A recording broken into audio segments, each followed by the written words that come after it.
On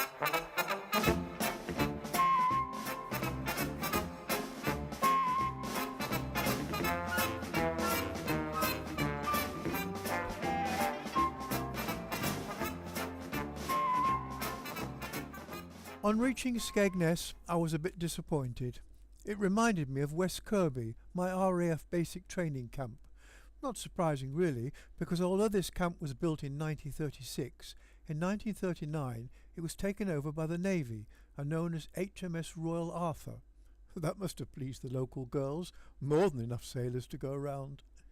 The camp finally reopened for holidaymakers in 1946, but you've got to admit, this building has all the charm of one of the airship hangars at Cardington. Now, as I was employed by Forbes Russell and not by Butlins, I wasn't entitled to a bungalow, so I found my own accommodation in a caravan site just opposite the camp. Hey, no way. Oh, that's more like it. Pretty grotty but cheap.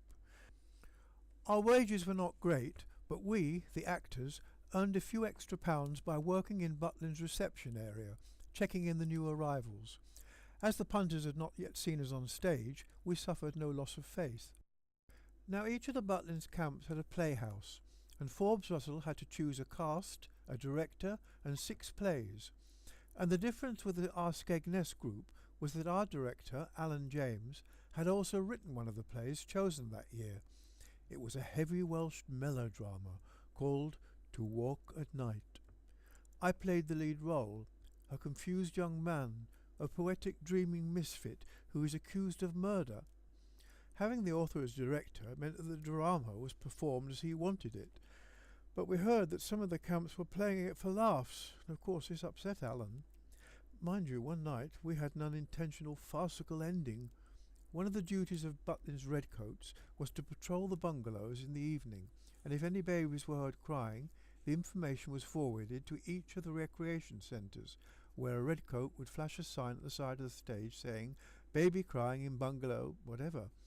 Well, on this particular night, the duty redcoat was creeping quietly along the back of our stage behind the scenery to get to the sign, and she tripped over the support that was holding up the mountains, which could be seen through a window by the audience.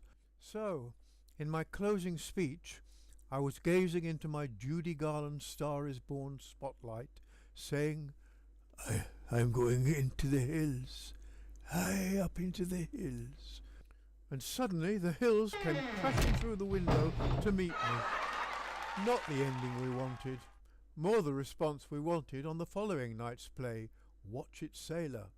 At last I got to wear the sailor's uniform I'd always wanted, and my stage bride was played by the delectable Anna Carteret, who had a bright future ahead of her. She was to play the title role in the BBC's Juliet Bravo. Now, the on-site restaurant we used had waterproof glass windows through which you could see the swimmers in the pool. And one day I was surprised to see a young man swimming fully dressed. I was told he was training for a life-saving certificate, and he was the leader of the group in the Rock Ballroom, namely Rory Storm, leader of the Hurricanes. His drummer was called Ringo Starr. Ringo was quite a character. I know, because he got chucked out of his bungalow and came to join us on the caravan site. Unfortunately for Rory, despite having 2 weeks left on his contract, Ringo gave the Hurricanes only 3 days' notice, and on the 18th of August, Ringo sat down behind the drums of the Beatles. And the rest is history. So far you've only met Anna Carteret, so I think this would be a good time to introduce my fellow actors. Here are some of them having afternoon tea. Anna, you know. I don't know who her boyfriend is. Next is James Brewer. I think he went on to join a Shakespearean company in Canada. Next, Jane Wilde. I heard a rumour that she went to America and married a policeman. Well, I think you should know me by now. And this is Andy Carr. I met him years later, and he said he'd abandoned acting for writing. This is Sheila Collins. Sheila and I got stuck up on the chairlift for 3/4 of an hour and had to make a mad dash for the theatre with only minutes to spare before curtain up. In Dear Delinquent, this is Sheila and our character lady Vera Jacob and character man George Malpas. One you've not met, Hilary Newcomb, with Jimmy and Andy. I played a sort of butler or ex-backman to Jimmy's character. In The Irregular Verb to Love, We have one more lady you've not met, Alicia Gattrell. I was always fascinated by her makeup. She had something called hot black, which she melted with a candle and then applied it as mascara. In the final two plays, I had the parts I'd always enjoyed the most, both, of course, comedies. In Grin and Bear It, I played a vicar, always good for a laugh, especially a naked vicar. And finally, Bed, Board and Romance, a northern farcical comedy, right up my street. Then it was back to London, and by a stroke of good luck I was rushed off to Wolverhampton to take over the role of P.C. Boot in Salad Days. The actor I was replacing was John Inman. He was leaving to do a new TV show. Yes, you've guessed it. Are You Being Served? John was more than generous while handing over the part of P.C. Boot. He showed me all the little tricks and gags he used to get a laugh. A genuinely nice man. P.C. Boot is a comedy role, and on opening in Sunderland, once again I got excellent reviews. One member of the cast, Sue Nichols, I worked with again later in Crossroads, and of course now she's a staunch member of Coronation Street. Now I've always been told not to do walk-ons, but not why I shouldn't. So I accepted a walk-on the hit TV show The Avengers. They needed a group of youngsters to play a motorcycle gang.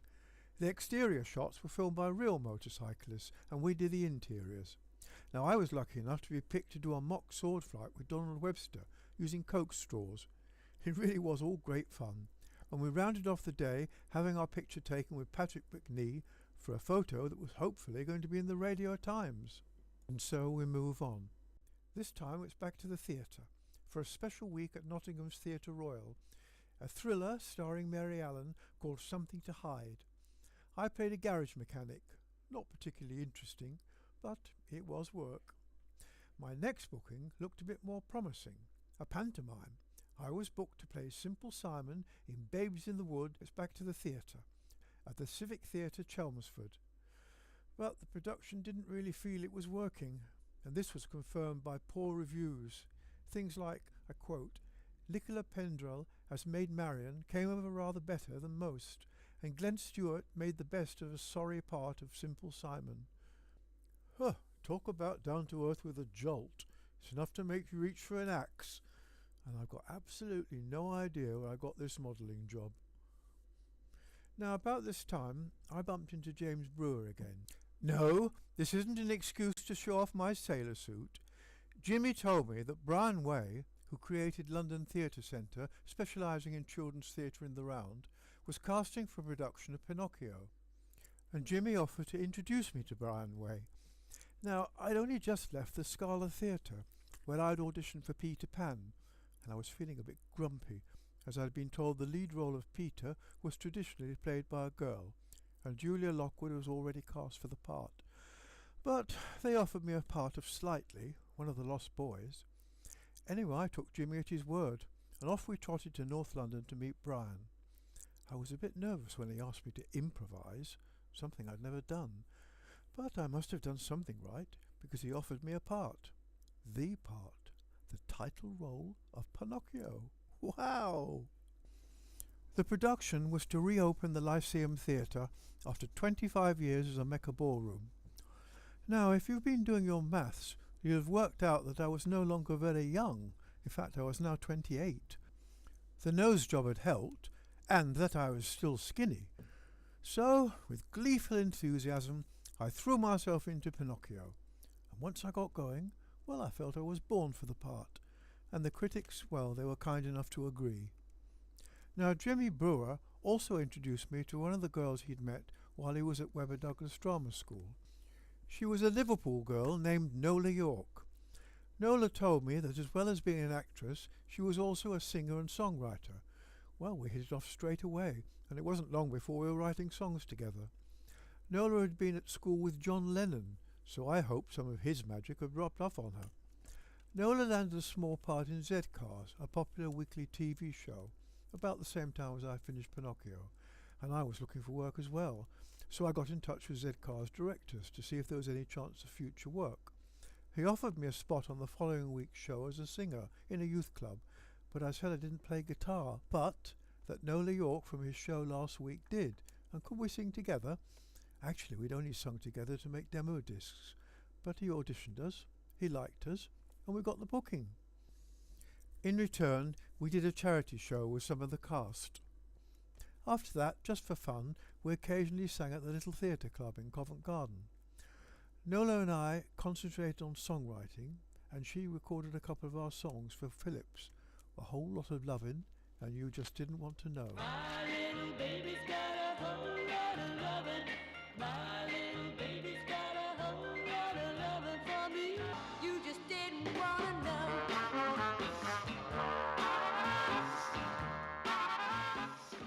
A group called the Marvell 5 recorded our song Bye Bye Baby Bunting. Bye bye baby bunting, your daddy's going hunting. He's gonna get But our biggest song success was Nola's recording of I Don't Understand. I got the idea from a song called Something Wonderful from the show The King and I. The things you do and say, and why you make me feel so mad I want to run away. I Don't Understand was covered in America by Anita Bryant. Thankfully, she wasn't singing it when she received a pie in the face while expressing her anti-gay feelings on a TV show. I don't know what she'd have thought about a man singing the song, but one did, in French, Patrick Sampson.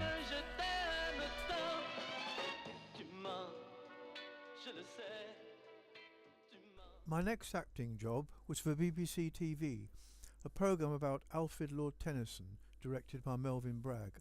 I played one of the group of young men known as the Apostles. Most of our scenes took place in a leaky boat, and I ruined my best pair of Carnaby Street boots, but I couldn't get the BBC to pay for them. Okay guys, it's a wrap, let's find a pub. After that, I had a nice little part in a play of the week called The Image for Rediffusion, a commercial TV channel. It starred Dinsdale Landon and Julia Foster. My part was a young man who just echoed what other people said, hence my name Jackdaw. I quite enjoyed doing a Birmingham accent, and it looked like my next job would call for a Scots accent, for it was round about this time that I had a call from Brian Forbes. He interviewed me about a small role in a Hollywood movie he was planning called King Rat, about a Japanese prisoner of war camp. Well, I was nice and skinny with all the running around I'd done in Pinocchio, so I had high hopes when I left his office. But sadly it wasn't to be. A few weeks later, when I received a charming letter from him explaining the difficulties he was having with the Screen Actors Guild and of the limited work permits available. So the small parts were the first to go. But Hollywood, oh well. It was a nice dream while it lasted. So, on with the motley. I was next off to the BBC again, a children's programme called Television Club. It had a story within a story.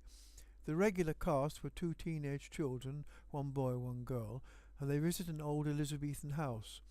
At this point I'm a student helping in the car park, but once they go into the Elizabethan dream sequence, I'm a house come page boy who tends the horses and does anything else that needs doing.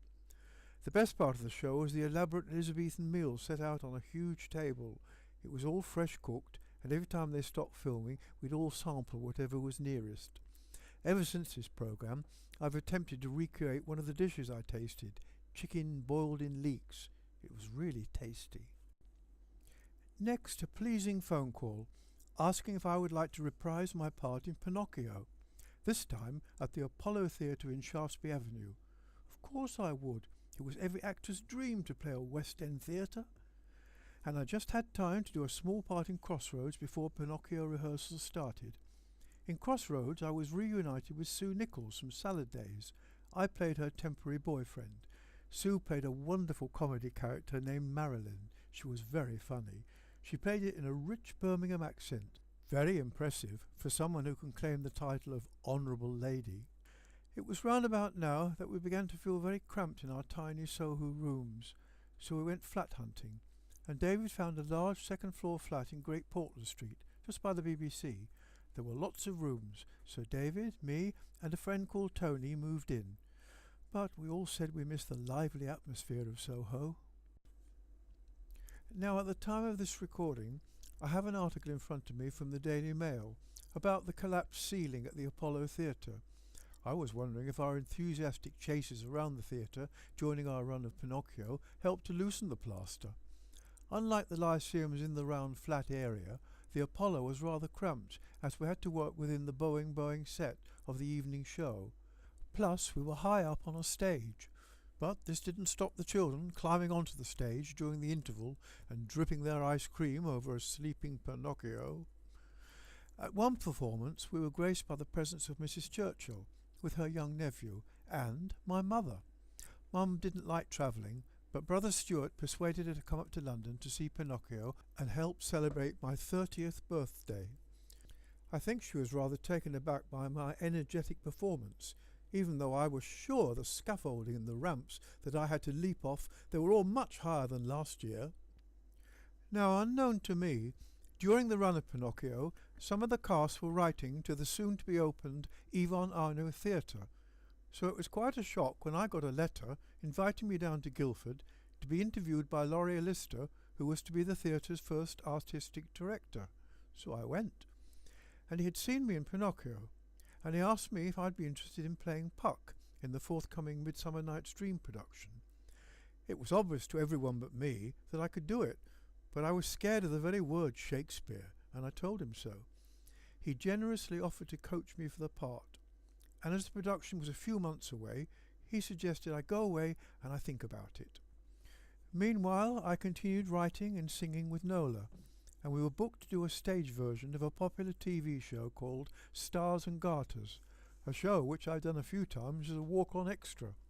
It was staged at Easter at the Wimbledon Theatre.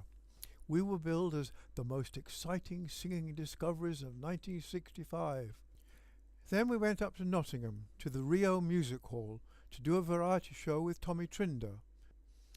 Then fate stepped in. We were due to do a London club called the Pink Elephant, but I was taken seriously ill with some sort of tropical disease. It was a bit of a mystery, as I'd never been abroad.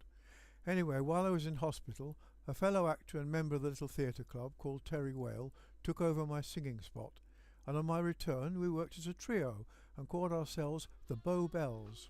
David managed to get us a record deal with Polydor and recorded 2 of our own songs. The A-side was called Not to Be Taken. Oh, no, no, not to be taken. You're not to be taken. The B-side had the rather suggestive title, I'll Try Not to Hold It Against You. But I'm gonna try not to hold it against you. We got a few radio plays, then it all just faded away. Terry got a good job acting and left, but Nola and I continued to sing at the little theatre club, and at the same time I was performing in a play there called The Marionettes by Carol Richter. I played another puppet. This one was called The Fool. It was a name that fitted me perfectly, because I used our recording release as an excuse not to play Puck at the Ivan Arno. I just chickened out. It was the biggest mistake of my artistic career.